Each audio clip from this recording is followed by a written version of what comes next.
परिचय। आज आरती और रचना बाजार गईं और फिर घर वापस आई। आरती ने पंखे और बल्ब का स्विच ऑन किया।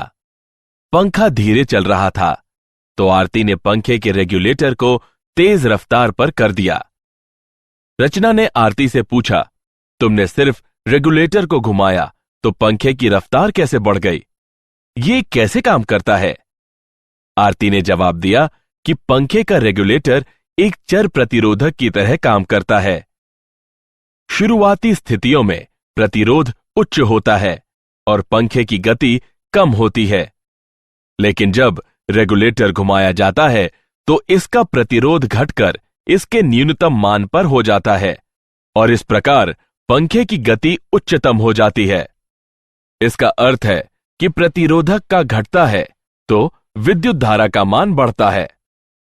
छात्रों, आज हम विद्युत धारा के बारे में और अधिक पढ़ेंगे। उद्देश्य।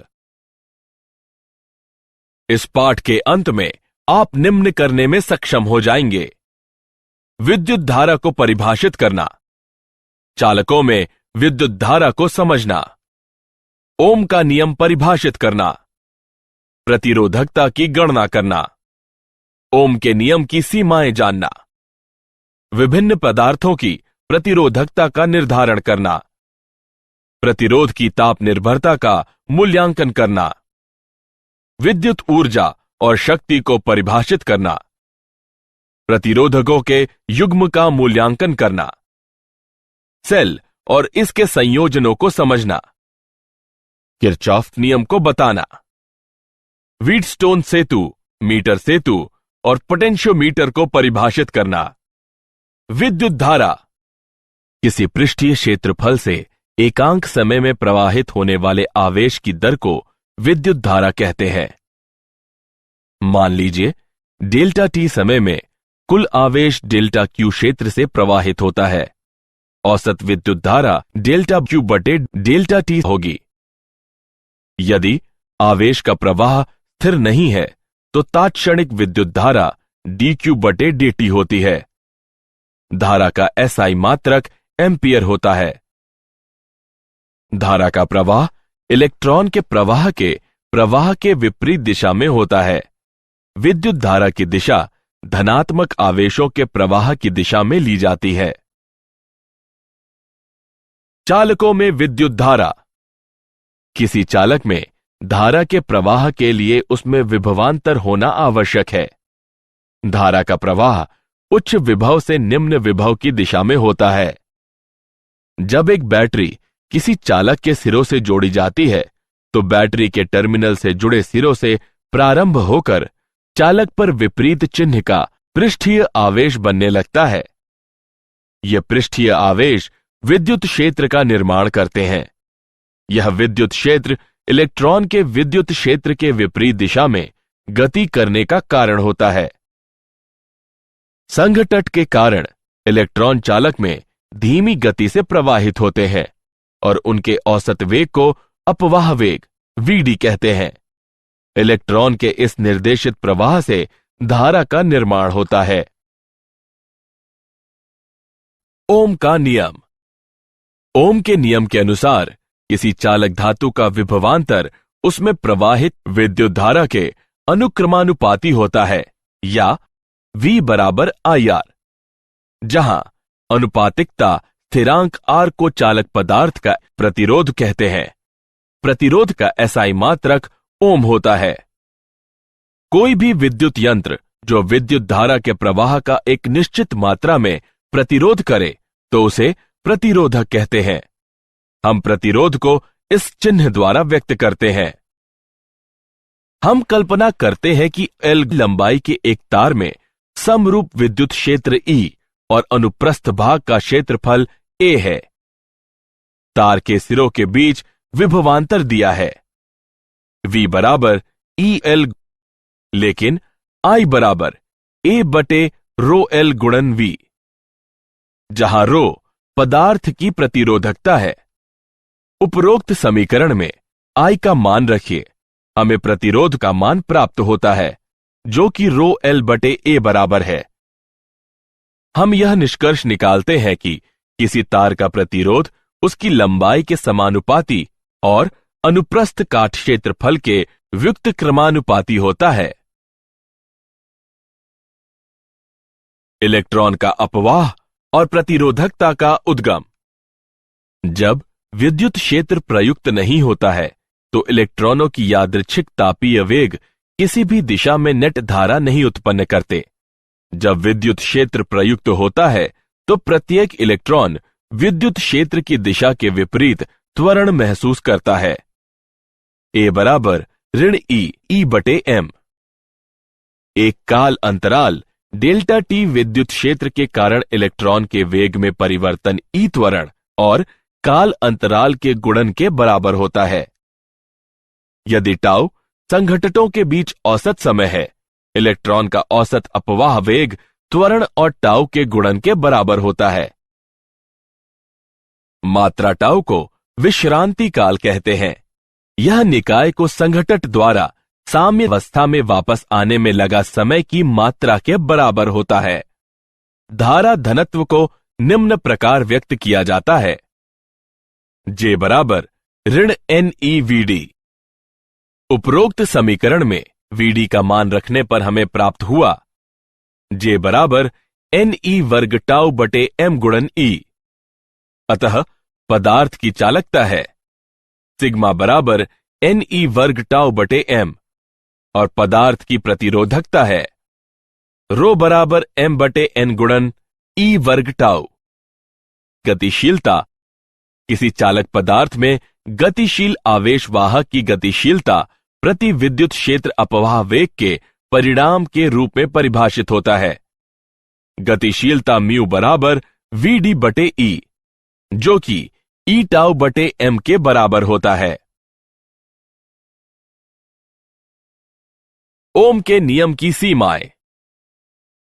हालांकि ओम का नियम बहुत से पदार्थों के लिए सत्य पाया गया है, फिर भी विद्युत परिपथ में प्रयुक्त ऐसे कई पदार्थ और यंत्र हैं जिनमें V और I में समानुपातिकता नहीं होती। विचलन निम्न प्रकार के होते हैं। V और I के बीच संबंध चिन्ह V पर निर्भर करता है। V के परिमाण को स्थिर रख उसकी दिशा उलट देने पर उसी परिमाण की धारा उत्पन्न नहीं करता जैसा कि I विपरीत दिशा में करता है। V I के समानुपाती नहीं रह जाता। समान धारा V के लिए I के एक से अधिक मान होते हैं। इस तरह का व्यवहार करने वाला एक पदार्थ गैलियम आर्सेनाइड है। विभिन्न पदार्थों की प्रतिरोधकता। प्रतिरोधकता पदार्थों का नैसर्गिक गुण होता है। चालकों जैसे तांबा में निम्न प्रतिरोधकता होती है। अर्धचालक पदार्थों जैसे जर्मेनियम में प्रतिरोधकता चालक और कुचालक के बीच की होती है। विद्युतरोधी जैसे रबर में उच्च प्रतिरोधकता होती है। वर्ण कोड प्रतिरोधक की प्रतिरोधकता को दर्शाने के लिए वर्ण कोड की पद्धति का प्रयोग किया जाता है। प्रतिरोधक के चारों तरफ उनके विशेष महत्व वाली रंगों की एक पट्टी बिछा दी जाती है। आइए एक उदाहरण लें। दिए गए प्रतिरोधक के लिए पीला 4 को व्यक्त करता है, बैंगनी 7 को व्यक्त करता है, लाल 10 की घात 2 को व्यक्त करता है और सुनहरा 5% को व्यक्त करता है। उपरोक्त आंकड़ों को एकत्रित करने पर दिए गए प्रतिरोध की कुल प्रतिरोधकता 5% सहता मान के साथ 47 गुणन 10 की घात 2 होगी। प्रतिरोधकता की ताप पर निर्भरता। किसी पदार्थ की प्रतिरोधकता ताप पर निर्भर करती है। ताप और प्रतिरोधकता का अंतर संबंध निम्न प्रकार व्यक्त किया जाता है, जहां रो और रो नॉट क्रमशः T और T नॉट ताप पर प्रतिरोधकताएं हैं। अल्फा को प्रतिरोधकता ताप गुणांक कहते हैं। धातुओं में ताप में वृद्धि के साथ ही प्रतिरोधकता में वृद्धि होती है और अल्फा का मान धनात्मक होता है। मिश्र धातुओं में प्रतिरोधकता बहुत अधिक होती है, लेकिन ताप निर्भरता क्षीण होती है। मिश्र धातु में पूर्ण शून्य ताप पर भी अवशेष प्रतिरोधकता होती है, जबकि शुद्ध धातु में पूर्ण शून्य ताप पर उपेक्षणीय अति न्यून प्रतिरोधकता होती है। अर्धचालकों में ताप में वृद्धि होने पर प्रतिरोधकता कम होती है और अल्फा ऋणात्मक होता है। विद्युत ऊर्जा और शक्ति। कल्पना कीजिए कि एक परिपथ में धारा I है और उसके दो सिरों A और B के बीच विभवांतर V है। काल अंतराल डेल्टा T में आवेश की एक मात्रा डेल्टा Q बराबर I डेल्टा T परिपथ के बिंदु A से B बिंदु की ओर चलती है और विद्युत क्षेत्र द्वारा किया गया कार्य है। जिस दर से विद्युत ऊर्जा किसी परिपथ के एक भाग में प्रवेश करती है उसे विद्युत शक्ति निवेश कहते हैं।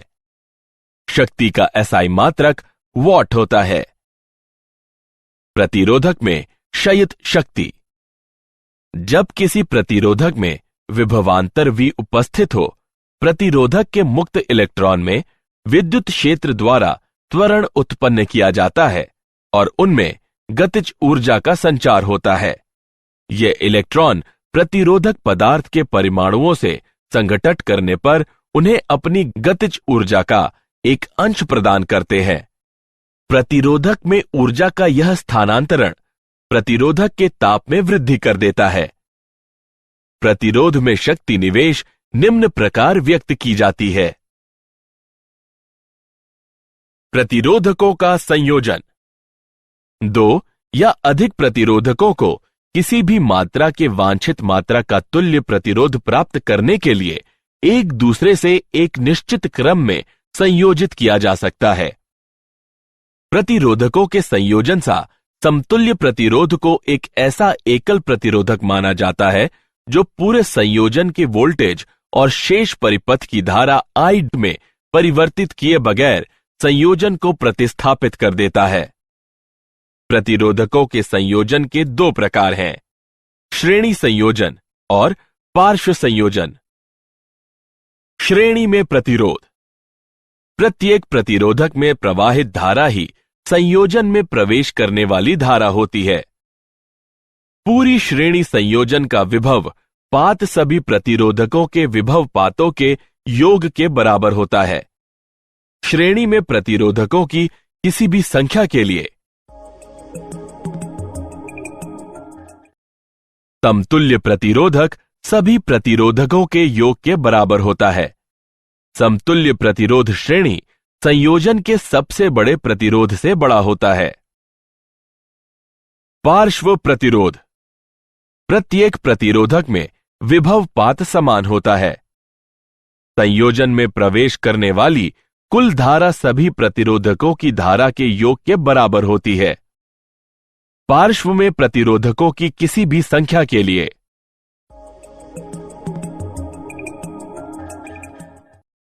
समतुल्य प्रतिरोधक का व्युत्क्रम सभी प्रतिरोधकों के व्युत्क्रमों के योग के बराबर होता है। समतुल्य प्रतिरोध संयोजन की सबसे छोटे प्रतिरोध से छोटा होता है। उदाहरण। आइए प्रतिरोधकों के संयोजन का एक उदाहरण लें। आकृति में दिखाए गए प्रतिरोधक संजाल में A और B के बीच प्रतिरोध की गणना कीजिए। आइए हल देखें। A और B के मध्य प्रतिरोध RAB की गणना के लिए हम आकृति में दिखाए गए एक समतुल्य संजाल का निर्माण करते हैं। अब हम भुजा GEFH के प्रतिरोध की गणना करते हैं, जो कि 1-1-1 बराबर 3 ओम है। यह भुजा GH के प्रतिरोध के पार्श्व में है। अतः G और H के मध्य प्रभावी प्रतिरोध 0.75 ओम है। अब RAB बराबर 1-0.75-1 बराबर 2.75 ओम है। अतः A और B के मध्य प्रभावी प्रतिरोध 2.75 ओम है। सेल किसी प्रतिरोधक में धारा के स्थायी प्रवाह के लिए संपूर्ण प्रतिरोधक में विभवांतर को बनाए रखता है। जब धारा प्रवाहित होती रहती है तो सेल के ऋणात्मक टर्मिनल पर धनात्मक आवेश एकत्रित होते रहते हैं।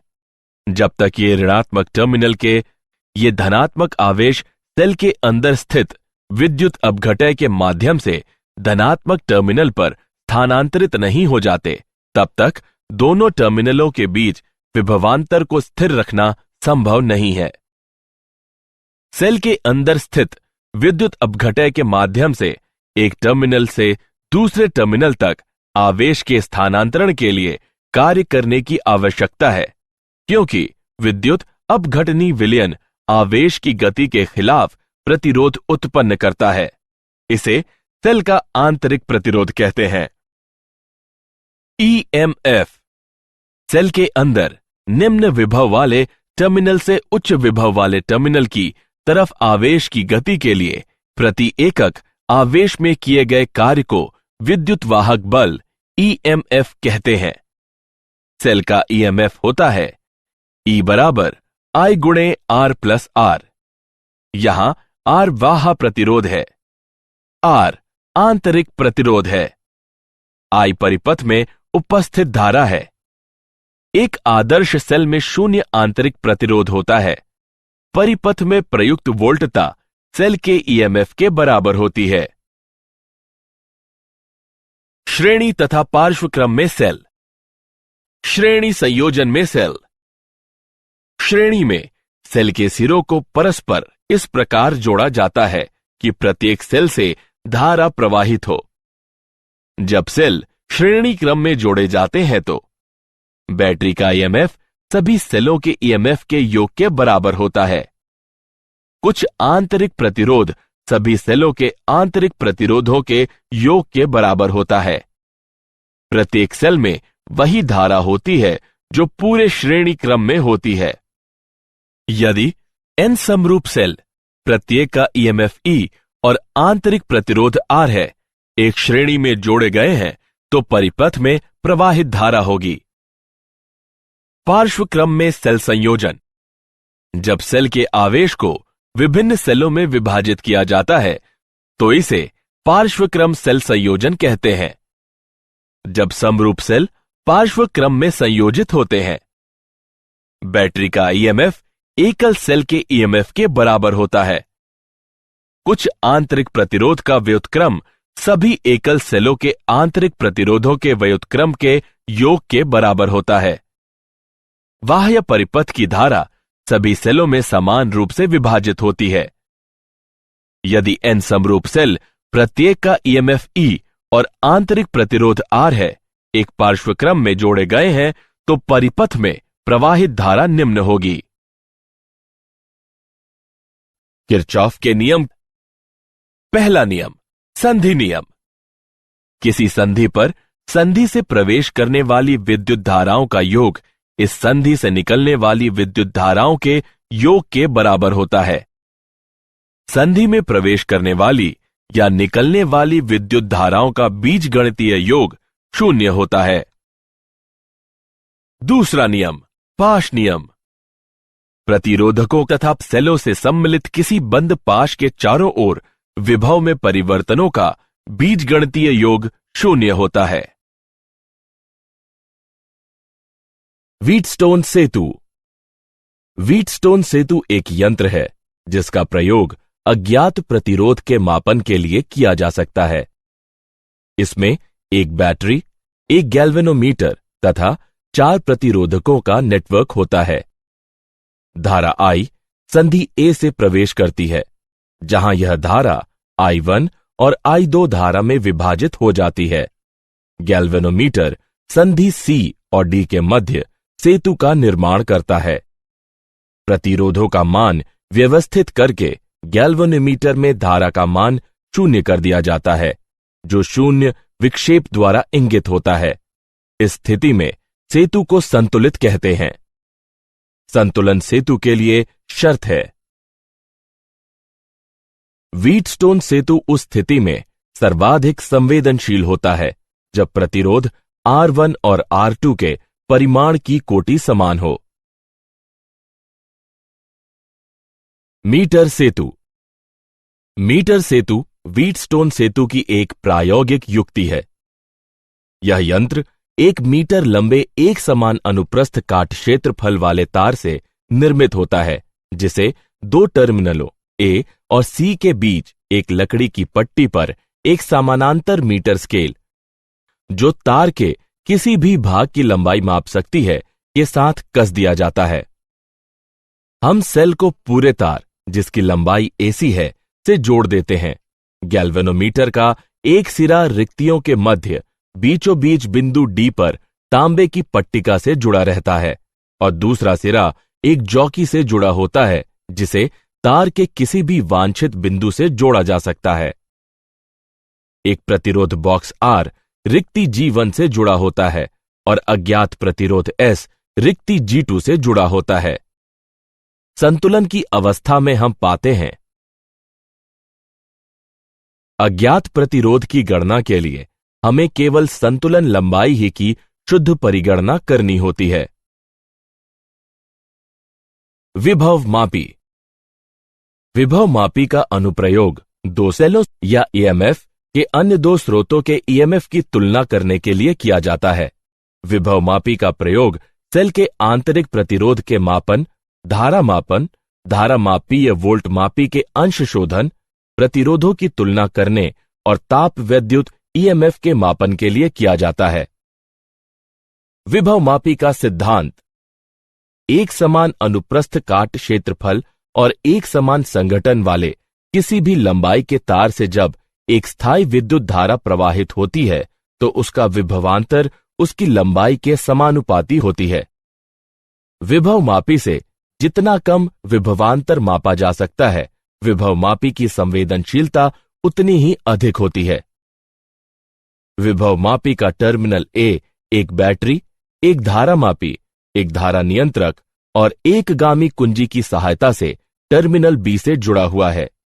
दिए गए सेल का धनात्मक टर्मिनल, जिसकी आंतरिक प्रतिरोधकता ज्ञात करनी है, विभव मापी के टर्मिनल ए से जुड़ा हुआ है और ऋणात्मक टर्मिनल एक गैल्वेनोमीटर जी और प्रतिरोध बॉक्स के माध्यम से सर्पी संपर्क एस से जुड़ा हुआ है। सेल का आंतरिक प्रतिरोध निम्न है। यहां L1 संतुलन लंबाई है जब K2 खुला है, L2 संतुलन लंबाई है जब K1 खुला है। मूल्यांकन। आगे बढ़ने से पहले आइए देखें आपने कितना सीखा। सही विकल्प को उठाकर उसके संगत स्थान पर रखें। क्या आप जानते हैं, जॉर्ज साइमन ओम विद्युत धारा का विद्युत वाहक बल मापना चाहते थे। उन्होंने पाया कि कुछ चालक अन्य से बेहतर कार्य करते हैं और उन्होंने उनके अंतर का निर्धारण किया।